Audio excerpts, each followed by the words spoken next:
Welcome students. Today we will go through the lesson Evans tries an O-level by Colin Dexter. Today we are going to understand a chapter whose background is prison. You know that prison officers organize the opportunities of education and learning of skills time to time for the prisoners. And the mission is only that the criminals can be reformed. But what happens sometime? Some evil-minded criminal misuse these blessings of the officers, and such a chap was Evans. So now let's enjoy the chapter of your vistas, Evans tries an O-level by Colin Dexter. Evans, James Roderick Evans, popularly known as Evans the Break, as thrice he ran away from the prison. At this time, he was in solitary confinement.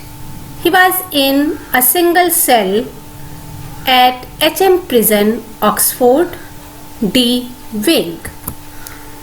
The prison officers, the governor, Jackson and Stephens had a keen eye over the actions of Evans, so that at this time he could not plan any clever trick. Evans requested the governor that he wanted to appear at O-level exam of German language, as he wanted to increase his academic qualification. The governor took permission for Evans from the examination board, and the permission was granted. Now, the day of exam. A day before the exam, a good search was made in the cell of Evans, and on the day of exam, all the injurious articles like knife, scissors and razor were removed from the cell of Evans. The exam was for 2 hours. It was scheduled from 9:15 to 11:15, but it was delayed by 10 minutes and started at 9:25. The invigilator, Mr. McLeary, a church priest, was sent by the examination board. He reached the prison at 8:45 a.m.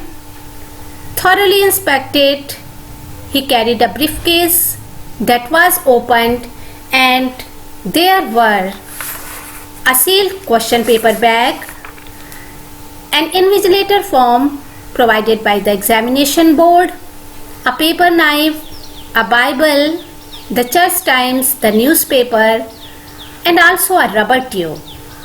When inquired about the rubber tube, he simply said that it was very difficult for him to sit on a hard chair for a long time, so for his comfort he had brought that. And now, for the exam, Mr. McLeary was in the cell of Evans.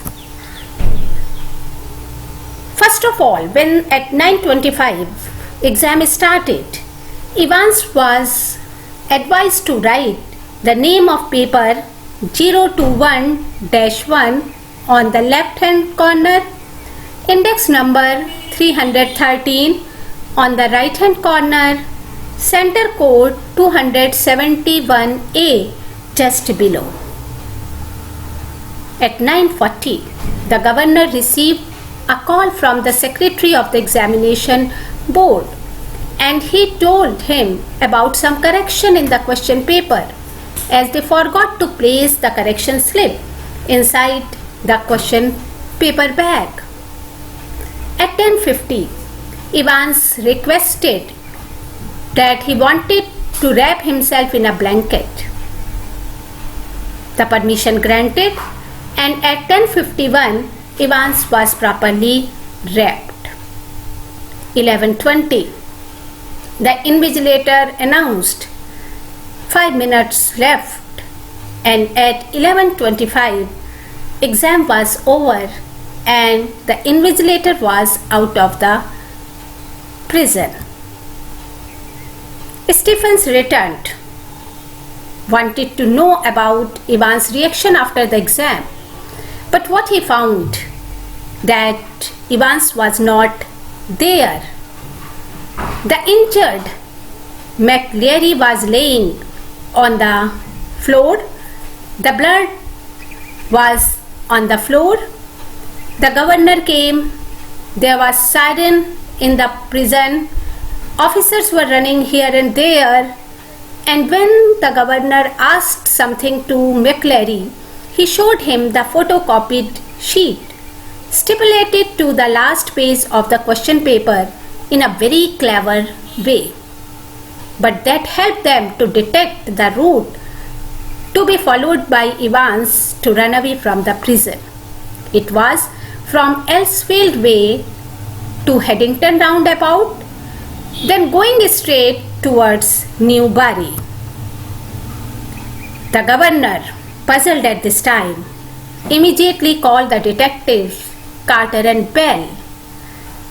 Later on, Carter, who took injured McLeary with him, chased Evans, traced his car number, but informed the governor later on that reaching at Haddington roundabout, where the van of Evans went, they couldn't detect.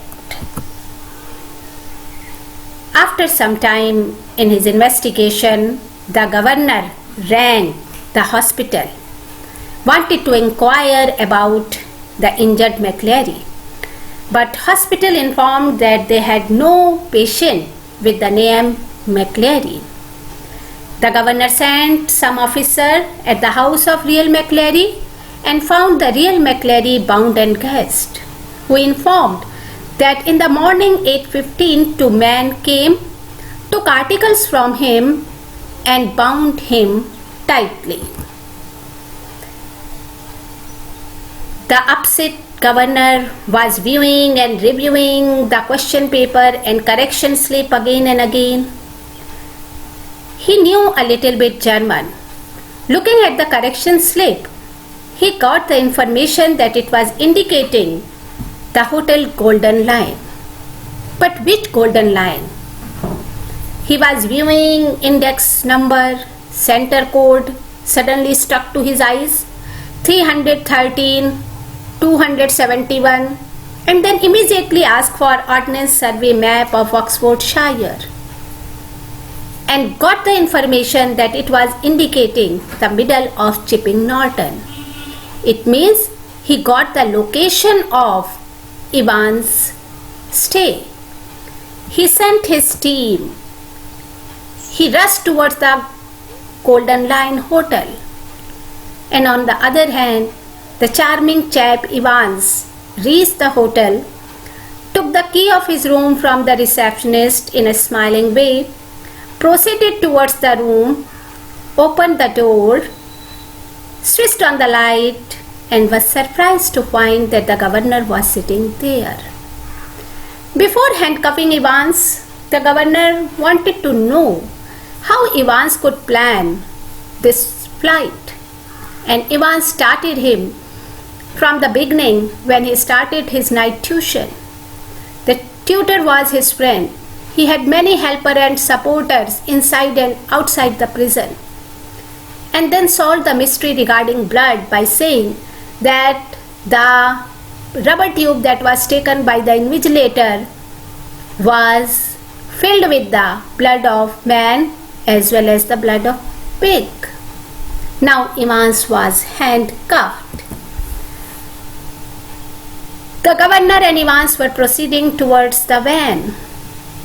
Reaching at the reception, Evans, in a smiling way, winked the receptionist, and the receptionist also winked in the similar way to Evans. Now Evans was sitting in a van, and the van was moving from Chipping Norton to Oxford Road. and after a little distance, a silent officer opened the handcuffs of Evans. Inquired Evans where to go. What's about Newbury?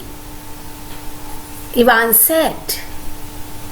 And now the story comes to an end, where the governor was proved a good for giggle, gullible governor in spite of all his efforts, and Evans was proved Evans the break again. So I think all of you have enjoyed this story. Thank you.